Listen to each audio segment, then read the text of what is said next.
तो आपने देखा होगा कि जो अभी इलेक्शन हुआ है उसमें सबसे ज़्यादा परसेंटेज यूथ का है और यूथ में लगभग 13% वृद्धि हुई है पिछले इलेक्शन से। जन स्वराज पार्टी ने इनकरेज किया कि अपने वोट को दे करके कैसे आप यहाँ पर बदलाव लाइए। तो बदलाव के लिए लोगों ने जो वोट किया है, जो जन स्वराज पार्टी ने जो बातें बताई, जो सारे मुद्दे हैं, जिस मुद्दे पर आज इलेक्शन हो रहा है उसमें सबसे बड़ा मुद्दा पलायन का था। उस पलायन के मुद्दा को उठाने वाले और सबसे ज़्यादा मुखर होकर बात करने वाले हमारे सूत्रधार प्रशांत किशोर जी, जन स्वराज पार्टी है, जिसका ही ये इफेक्ट है कि आज आपको ये वोटिंग परसेंटेज बढ़ता हुआ नजर आ रहा है। नमस्कार, आप देख रहे हैं एक्सपो 24+। मैं हूं अमित कुमार। अभी मैं जन स्वराज के कार्यालय ऑफिस शेखपुरा हाउस में हूं। जन स्वराज के कार्यकर्ताओं ने प्रेस कॉन्फ्रेंस कर बताया कि पिछले चुनाव की अपेक्षा इस चुनाव में 13% यूथ वोटों का वृद्धि हुआ है और उन्होंने यह भी बताया कि दूसरे चरण के चुनाव होने के जस्ट बाद कंफर्म कर देंगे कि कितने सीटों से जीत रहे हैं। सबसे पहले आप तमाम पत्रकार बंधुओं का बहुत स्वागत है आज के इस प्रेस कॉन्फ्रेंस में। जो प्रेस कॉन्फ्रेंस यहाँ बुलाई गई है उसका मकसद ये है कि अभी जो इलेक्शन फर्स्ट फेज़ का हुआ है, उस फर्स्ट फेज़ के इलेक्शन में जिस तरीके से इलेक्शन ने पिछले तमाम रिकॉर्ड्स को तोड़ दिया है वोटिंग परसेंटेज में, उस वोटिंग परसेंटेज के लिए जो लगभग 8% के करीब वोट बढ़ा है, उसमें जन स्वराज की एक बहुत बड़ी भूमिका है। उस पर हम लोग बात करेंगे। आज हमारे साथ इसमें बात करने के लिए हमारे तरफ साथ सिद्ध जी हैं, सिद्धनाथ राय जी हैं, जो पूर्व विधायक हैं, वो हैं। सीनियर आईएएस हैं अरविंद सिंह जी, वो हैं। हमारे साथ विनय मिश्रा जी हैं, जो हमारे स्पोक्स पर्सन हैं, आईटीएन हैं, वो हैं। नीलिमा जी हैं और पीछे हमारे सारे प्रवासी बैठे हैं। मिंटू जी जो यूके से आए हैं, उसके बगल में बैठे हुए हैं आलोक जी, जो वो खुद यूके से आए हैं, और कैप्टन साहब को तो आप लोग जानते हैं। ये सारे हमारे आज प्रेस कॉन्फ्रेंस में हैं। हम ये बताने के लिए कि ये जो लोग आपके हमारे पीछे नज़र आ रहे हैं, ये सारे लोग जन स्वराज के सूत्रधार प्रशांत किशोर जी से प्रभावित होकर के सात समुंदर को लांग करके इनके जैसे करीब 200 से ज़्यादा प्रवासी जो हैं वो आए हैं डिफरेंट कंट्री से, अक्रॉस द कंट्री, जो सिर्फ इसलिए आए हैं कि वो यहाँ आ करके अपने मत का अधिकार करेंगे।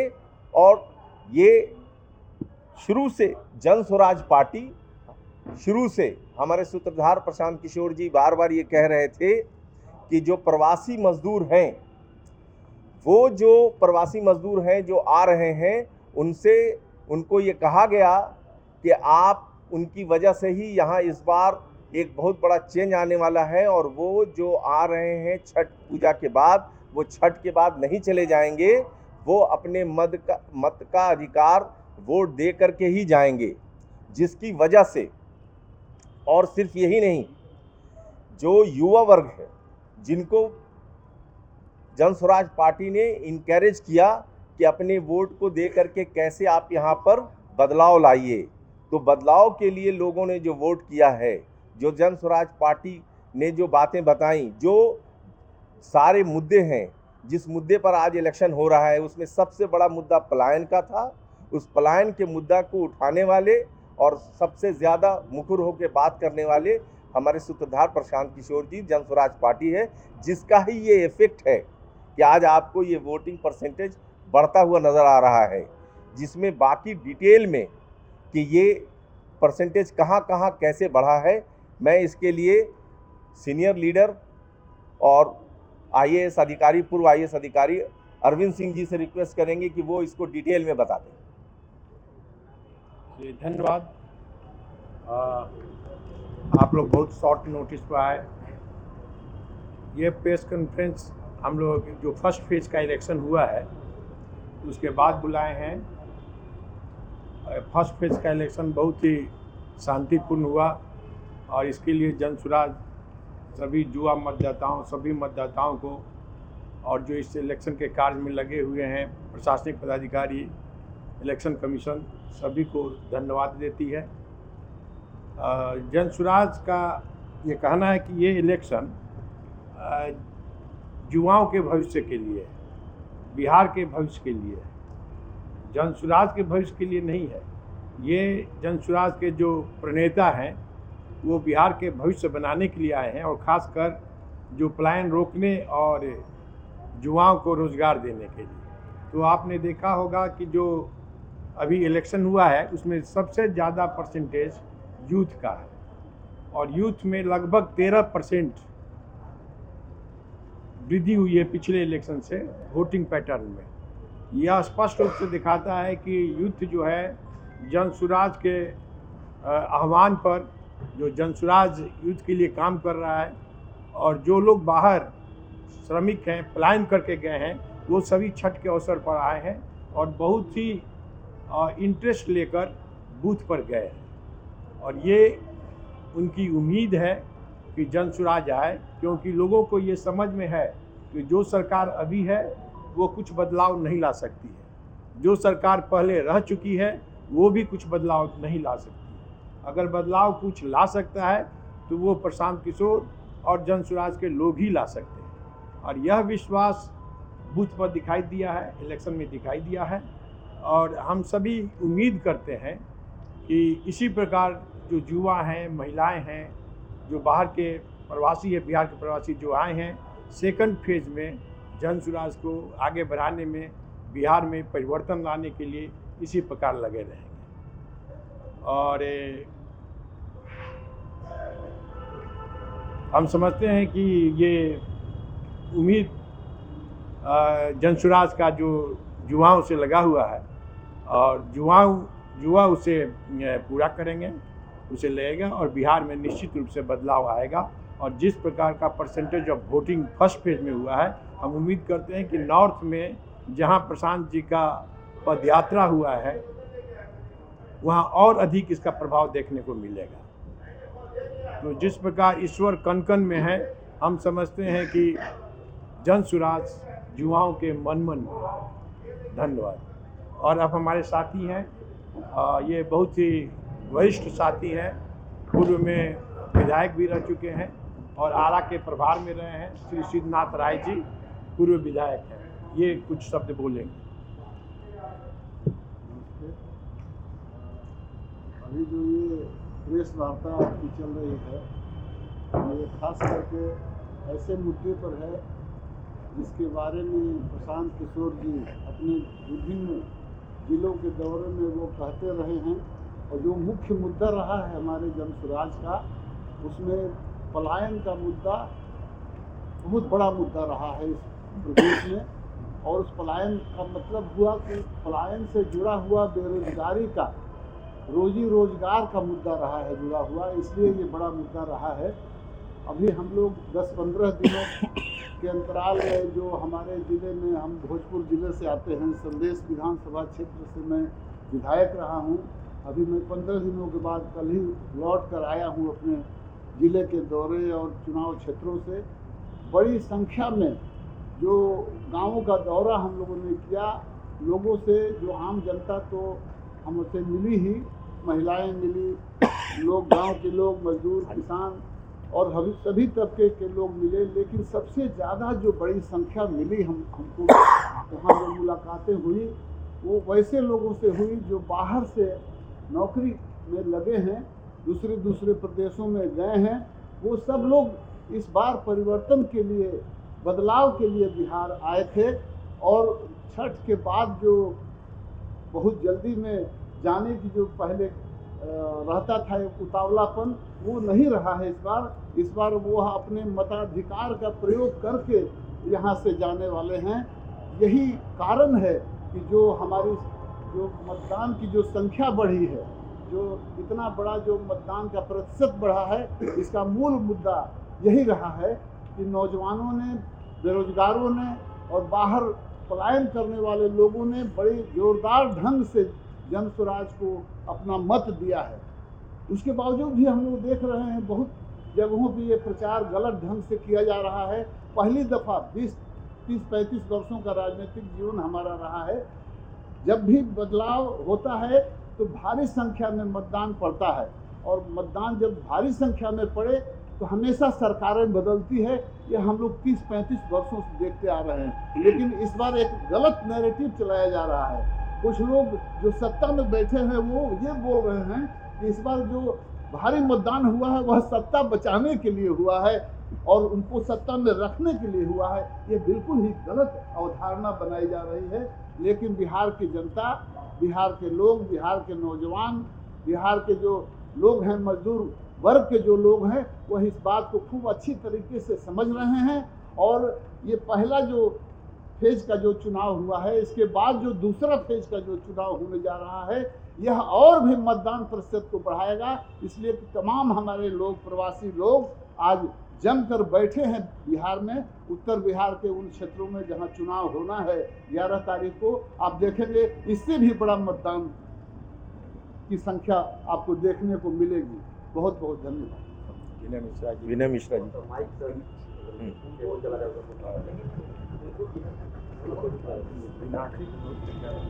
आप लोगों को बहुत बहुत धन्यवाद। जैसे हमारे साथियों ने बताया कि इस बार मतदान युवाओं ने बहुत दिया है। जैसे 71% हुआ है, 13% इंक्रीज हुआ है लास्ट टाइम से। तो युवाओं का जो इशू है उस पर जन सुराज ने ही खुल के बात किया। और इवन आप देखेंगे फर्स्ट फेज़ का जो इलेक्शन हुआ है उसके कैंपेन में और अभी सेकेंड फेज़ के कैंपेन में भी दूसरी पार्टियां क्या बातें कर रही है। इवन हमारे माननीय प्रधानमंत्री जी भी कट्टे की बात करें, यही सब डर का माहौल बनाया जा रहा है, नेगेटिव इन्वायरमेंट किया जा रहा है। केवल जन सुराज पार्टी है जो अपने एजेंडा से ठीक कर रही है। हम लोग अभी भी बात कर रहे हैं कि अगर जन सुराज पार्टी आती है तो हम लोग रियल मायने में जो विकास होता है वो करेंगे, शिक्षा व्यवस्था ठीक करेंगे, रोजगार पैदा करेंगे जिससे पलायन रुकेगा। और मैं आपको एक उदाहरण भी बताता हूँ। कल मैं यहीं बैठा था शेखपुरा हाउस में, तो एक लड़का दिल्ली से आए हुए थे, पढ़े लिखे लोग, अच्छी नौकरी भी कर रहे हैं। उन्होंने बोला कि हम लोग 25 दोस्त फ्लाइट से पटना आए हैं वोटिंग करने के लिए, केवल जन सुराज के लिए। ये समझिए कि एक छोटा सैंपल है। ऐसे कितने लोग बिहार में आए, ट्रेन से, फ्लाइट से, जैसे भी हो सकता है। वो लोग हमारे पीछे जो मित्र बैठे हैं, लोग यूके से आए हुए हैं, बाहर से भी आए हुए हैं कि जन सुराज को इस बार बिहार में लाना है। और ये जो परसेंटेज इंक्रीज हुआ है वोटिंग में, वो जन सुराज के ही कारण हुआ है, क्योंकि लोग जन सुराज की भावना से जुड़ के घरों से बाहर निकले हैं इस बार वोटिंग करने के लिए। यूथ ही नहीं, इवन आप देखिए पुरुष महिलाओं हर श्रेणी में इंक्रीज हुआ है वोटिंग का। और मैंने, जैसे मैं शाहपुर विधानसभा को बिलोंग करता हूँ, वहाँ पे मैं जब खुद वोटिंग करने गया, बहुत सारे सीनियर सिटीजन जो कि ट्रेडिशनली माने जाते हैं कि बीजेपी आरजेडी को वोट करेंगे, उन्होंने हमसे बोला कि बेटा इस बार हम लोग जन सुराज के लिए आए, क्योंकि यही एक पार्टी है जो हमारे बच्चों के भविष्य के बारे में बात करिए और हमारा बेटा जब यहाँ पे नौकरी लगेगी बिहार में तो मेरे साथ रह सकता है।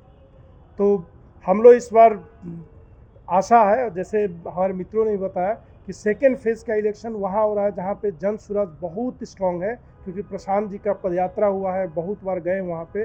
तो अभी आप जो देख रहे हैं ये तो एक छोटी सी सैंपल हम लोग शो कर रहे हैं। अभी मेन लड़ाई जो है इस बार सेकेंड फेज़ में है और जन सुराज बहुत अच्छे वोट से, भारी बहुमत से जीतेगा इस बार। बहुत बहुत आप लोगों के कुछ क्वेश्चन अगर हैं तो वो हम लोग ले लेंगे। इस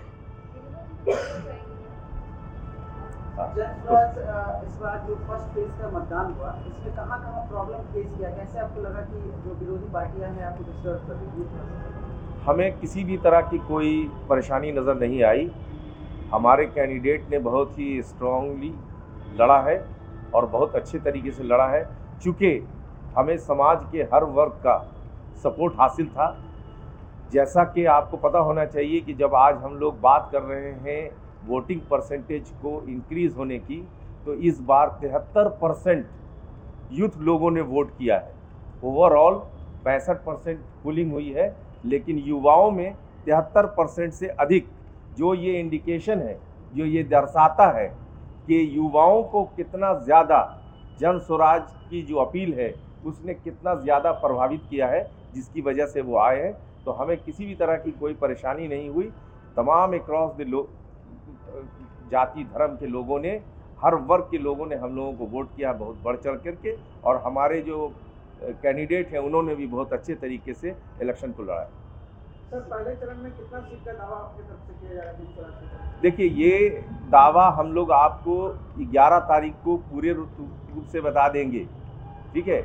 अभी हम बताने की स्थिति में नहीं है, क्योंकि हम खुद भी बहुत जगह पे गए हैं और बहुत जगह पे जो हमारे पर्यवेक्षक हैं वो अभी आए नहीं हैं, लौटे नहीं हैं। तो पर्यवेक्षक के आने के बाद ही हम लोग आपको बता पाएंगे। नहीं लगता है सर, क्योंकि तमाम राजनीतिक पार्टियां जो है, बीजेपी हो या फिर महागठबंधन की तरफ से अपने अपने दावे पेश किए जा रहे हैं, अभी तक भी आपका दावा पेश नहीं हुआ है, तो कहीं ना कहीं आप पीछे चल रहे हैं। नहीं नहीं, वो तो दावा 3 करोड़ नौकरी का कर रहे हैं, 2 करोड़ रोजगार का वादा पहले भी कर चुके हैं, 15 लाख रुपए का भी वादा कर चुके हैं। अभी एक हमारे लीडर हैं जो कह रहे हैं कि हर घर से नौकरी दे देंगे। तो उनकी बातें बगैर किसी शोध के हैं और हम फैक्ट पे बात करने वाले लोग हैं, हम वेग बात करने वाले लोग नहीं हैं। इसलिए आपको बता दिया कि हमें जल्दीबाजी नहीं है कि हम आपको अभी बता करके अपना हेडलाइन बना दें। हम आपको जो वास्तविक स्थिति है वो बताएंगे। आपने कहा युवाओं का पूरा सपोर्ट 72% युवाओं का सपोर्ट 73%। 73%, सॉरी। तो युवाओं के अलावा अन्य जो वर्ग हैं, जो प्रौढ़ावस्था में जो बुजुर्ग हैं, उनका सपोर्ट क्या आप नहीं, ये एक एग्जाम्पल दिया हमने आपको। जो वोटिंग परसेंटेज बढ़ा है तो उसमें ओवरऑल है, उसमें सबसे ज़्यादा युवाओं का है। युवा क्या कह के गया है यहाँ से कि लाठी का जवाब वोट से देंगे, कह के गया है ना। तो युवा ही है ना वो बेरोजगार। इस बार युवा है ना जो बेरोजगार है। तो जो युवा है वही तो बोल रहा है कि यहाँ पे चेंज आना चाहिए, और जो युवा है वही तो बाहर गया हुआ है नौकरी करने के लिए, प्लान के लिए। आपने देखा होगा कि बड़े बड़े पत्रकारों ने रेलवे स्टेशन पे, बस स्टैंड पे, हर जगह दिखाया है कि ये जो मजदूर आ रहे हैं, और ये मजदूर आ रहे हैं और सब बोल रहे हैं कि हम जन स्वराज को वोट करने के लिए आए हैं। सरकार इतनी डर गई कि ट्रेन जो बोली थी कि चलाएंगे उसको बंद कर दिया। क्यों बंद कर दिया? कौन सा डर था? किससे डर था? ये कौन लोग थे जो उनको वोट करते? अगर सरकार ये समझ रही है कि उनके लिए वोट कर रहे थे तो ट्रेन क्यों बंद किया? डर में किया गया। जो आ रहे हैं उसमें आप कहीं भी नहीं, उसमें दिखाया जा रहा है कि खाता भी खुल गया है तो जनसुराज है, ये हम कह रहे हैं। बाकी सब जगहों पर एनडीए को कोई बढ़त दिखा रहे हैं, कोई रेस में दिखा रहे हैं, महागठबंधन को, इंडिया अलायंस। आप लोग को उसमें बहुत कम, मतलब एकदम वहाँ पे कई जगहों पे तो आप लोग को दिखाया भी नहीं गया है कि आप लोग का प्रतिनिधित्व, अन्य को साथ दिखाया जा रहा है। हाँ, उसी में आप लोग भी हैं। तो आपको ऐसा अनुभव रहा होगा कि ऐसा लोग बोलता है, मैं वैसा नहीं बोल रहा हूँ कि बहुत ये मैनेज भी रहता है, लेकिन ये सही हो, बिल्कुल सही हो, कोई ज़रूरी नहीं है। आपने दिल्ली में भी देखा है कि जहाँ भी ओपिनियन पोल होता है उसका जस्ट रिवर्स होता है, ये सर्वे एग्जिट पोल होता है। मतलब रेस में तो ये रेस में नहीं कह रहे हैं, लेकिन रेस में दिखाई देगा। अगर जन स्वराज पीछे पड़ता है, इसका मतलब बिहार के युवा पीछे पड़ते हैं। तो आपको विश्वास है कि बिहार के युवा पीछे पड़ेंगे? इसका रिजल्ट आपको 14 तारीख को दिखाई देगा। अब थोड़ा वो लोग नरेशन बना रहे हैं, लोग जंगल राज देख चुका है और उसको देखने के बाद बिहार के लोग क्या फिर रिपीट करना चाहेंगे? वही किडनैपिंग और वही जंगल राज रंगदारी वो लोग अपहरण देखना चाहेंगे बिहार के लोग? मुझे बिल्कुल विश्वास नहीं है। वो लोग अपना नैरेटिव बना रहा है कि तेजस्वी बनेंगे, हल्ला किया जा रहा है। बिहार के युवा वैसा कभी नहीं होने देंगे। हम लोग का विश्वास है कि बिहार बनाने की बात हम लोग कर रहे हैं, हम लोग सकारात्मक बिंदु पर प्रयास कर रहे हैं और ये जरूर रिजल्ट लाएगा। आप देखिए, जिनको जो सर्वे करना है, एग्जिट पोल करना है, वो करते रहें। जब रिजल्ट आएगा तो हो सकता है कि रिजल्ट चौंकाने वाला हो और वो बिहार के पक्ष में होगा। जो कुछ भी होगा बिहार के पक्ष में।